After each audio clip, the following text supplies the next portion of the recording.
Did you know that Bhutan is one of the most isolated destinations in the world? It's a mountainous country in the eastern Himalayas, limiting access and communication with other countries. Bhutan deliberately isolates itself to preserve its culture and independence. Join me as I share numerous intriguing facts about this extraordinary nation like no other, leaving a lasting impression on all who visit. Prepare to be captivated by the distinctive charm and enchanting allure that sets Bhutan apart from the rest. In Bhutan, success is measured by happiness, not GDP.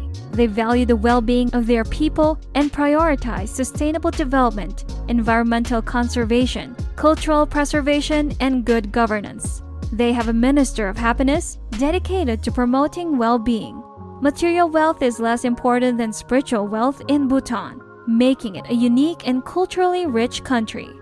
With its small size of 14,692 square miles and a population of about 800,000, Bhutan has a deep connection with nature, a strong spirituality, and places significant emphasis on health and the environment. It holds the distinction of being the first carbon-negative country, actively absorbing more carbon dioxide than it emits. Additionally, Bhutan stands alone as the only country where the sale and production of tobacco are completely prohibited, aiming to safeguard citizen health and encourage healthier lifestyles. Bhutan only began opening up in the 1960s under the reign of King Jigme Dorji Wangchuk. The country aimed to modernize, improve quality of life, and establish diplomatic relations. In 1974, limited entry for foreign tourists was allowed, following a high-value, low-impact tourism policy that protects the environment and culture while funding development. Bhutan formed diplomatic relations with countries like India in 1949 and joined international organizations, including the United Nations in 1971. The internet has influenced the population, especially the younger generation, but Bhutan remains relatively isolated, with embassies or consulates in only a few countries. The country maintains a policy of neutrality, avoiding conflicts and political alliances. In 1627, Portuguese Jesuits Estevão Casella and João Cabral became the first Europeans to reach Bhutan. They met with Bhutan's leader and stayed for several months. In the 18th and 19th centuries, interactions between Bhutan and Europeans, particularly the British, occurred. In 1774, George Bogle, an envoy from the East India Company, attempted to establish formal relations but was unsuccessful. He documented his journey and encounters with the Bhutanese. Mass media arrived late in Bhutan compared to other countries. Television and internet access were finally allowed in 1999 as part of modernization efforts to improve the quality of life. Bhutan also introduced radio relatively late in 1988. Despite the openness, the government maintained some control over content, prioritizing educational and cultural programs over purely commercial or entertainment content. Due to isolation, Bhutanese were unaware that marijuana could be consumed until the arrival of radio and television. Previously, they collected and fed it to the pigs. However, marijuana is now illegal in Bhutan, carrying a penalty of up to 5 years in prison. Until 1961, Bhutan lacked paved roads, with travel primarily on foot or horseback. Today, private vehicles, taxis, and buses are common forms of transportation connecting major cities. Air travel is available with 4 airports, but limited in remote areas due to challenging terrain and infrastructure. Walking, horse riding, and yak riding are main options, with yaks mainly used as pack animals. Notably, Bhutan is one of the few countries without trains or railways.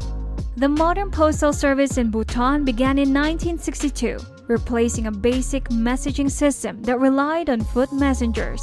The introduction of the postal service brought about the use of postal stamps and the establishment of post offices across the country, significantly improving communication and the exchange of goods and services. Paro International Airport in Bhutan is renowned for being one of the world's most challenging and hazardous airports. Situated at a high altitude of 7,333 feet, pilots must navigate between mountains and land on a short runway. only a select few qualified pilots can operate flights to this airport. Druk Air, Royal Bhutan Airlines, and Bhutan Airlines, the national carriers, offer services to and from destinations like India, Nepal, Bangladesh, Thailand, and Singapore. Bhutan's monarchy, established in 1907, has spanned 5 generations. The current monarch, Jigme Khesar Namgyel Wangchuk, became king in 2008 after his father abdicated. He is known as Druk Gyalpo and is admired for his charm and connection with the people. With a blend of tradition and modernity, he studied in renowned universities in the UK and the US. The Queen Consort, Jetsun Pema Wangchuk, also called the Dragon Queen, is known for her beauty, elegance, artistic talent, and interest in basketball. Though not of royal descent, she comes from a distinguished family and studied in India and the UK. The royal couple has 2 sons, Crown Prince Jigme Namgyel Wangchuk and Prince Jigme Ugyen Wangchuk. In 2008, Bhutan adopted a new constitution, transitioning from an absolute monarchy to a constitutional monarchy rooted in Buddhist philosophy, human rights, and modern constitutional principles. While the king's powers have been constrained, he still holds a prominent position in Bhutan. As the head of state, he plays a crucial role in government formation, legislation, and promoting the well-being and unity of the Bhutanese people. However, his authority is bound by the laws and regulations outlined in the constitution. The Tiger's Nest, or Taksang Palphug Monastery in Bhutan, is a remarkable human-built wonder, perched on a cliff in the Paro Valley at 11,483 feet above sea level. It dates back to the 8th century. Legend tells of Guru Rinpoche's arrival on a tigress's back, where he meditated in a cliffside cave, subduing local demons. Built in the 17th century, the monastery complex consists of interconnected temples and shrines with intricately carved passages and stairs within the rock. The official language of Bhutan is Dzongkha, but there are around 20 languages and numerous dialects spoken in the country.